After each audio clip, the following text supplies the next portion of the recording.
well, semi-live in San Diego. And here, chilling out at CoSIDA, got an interesting guest, the keynote speaker for the 50th anniversary luncheon, none other than the president of the NCAA, Dr. Myles Brand. Dr. Brand, a pleasure to meet you. Pleasure to meet you. Now, talk a bit about, how you came up here and, how the NCAA and CoSIDA have worked together in the past. You're the first sitting president to actually come visit us. Well, CoSIDA, as you know, is the organization that includes all those who write about sports based upon that campus. So it's the sports information directors and others in the sporting news department of the university. The NCAA is a higher education association focused, obviously, on sports. And our goal in this meeting really is to make connection with those who work on the campuses and are writing about and sending the messages about sports. The messages we want to send are very clear. We want to make sure our student athletes achieve not only on the field of play, but also in the classroom. And we want to give them credit for it. For example, most people don't know that student athletes graduate at higher rates than the general student body. And that goes for every demographic area as well. So, for example, young women graduate at about 10% higher if they're student athletes than otherwise. Young men, African-American men who play football, graduate at 11% higher than the comparable group on campus, African-American male students in general. And even male basketball players who are African-American graduate at higher rates than the general African-American male population.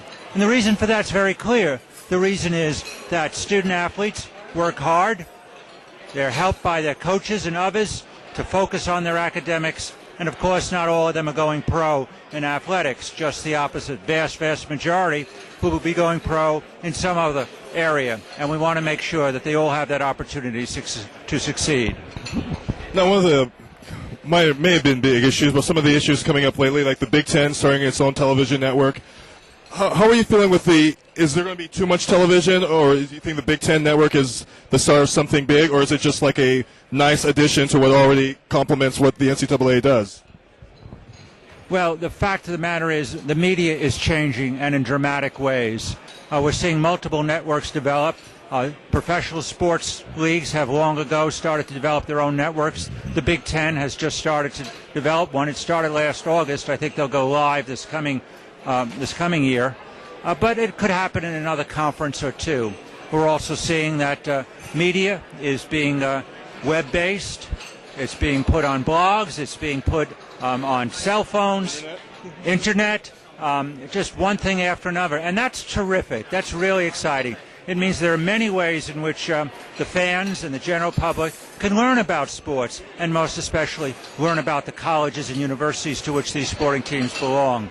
I think we're in a brand new world here with new media, and frankly, I don't know where it's going to go in the next 10 years, and that's the exciting part. So we're moving up to Division II, or trying to. What, in your mind, is the biggest issue facing Division II of the NCAA? Well, Division II is our second scholarship division of the NCAA. Division II has done a remarkable job, especially in the last 3 years, of identifying who they are. They've strategically positioned themselves as the division of balance, in which there's great balance between academics and athletics. They've also positioned themselves as the division that is engaged in their local communities. So, for example, after the Katrina Rita hurricanes, it was Division II amongst all the divisions of the NCAA that stepped forward, put direct funds into Habitat for Humanity. Division II has led the way nationally in terms of building out houses for those affected by the hurricanes. Division II has led the way in terms of Make-A-Wish Foundation, which is for unfortunate young people who have terrible diseases. And each of them, through this foundation, get an opportunity for some wish. That often could be expensive. The Division II student athletes have stepped up, led the way to help make the lives of these young people much more palatable and acceptable. It's a great division for those reasons and others as well. So not to put you on the spot like, the doting old dad, so are we your favorite division, other than those other two guys? This is like asking which of my children and grandchildren is my favorite. I love them all. I love them all. All right. Dr. Brand, thank you. Enjoy San Diego, and thank you for coming to CoSIDA.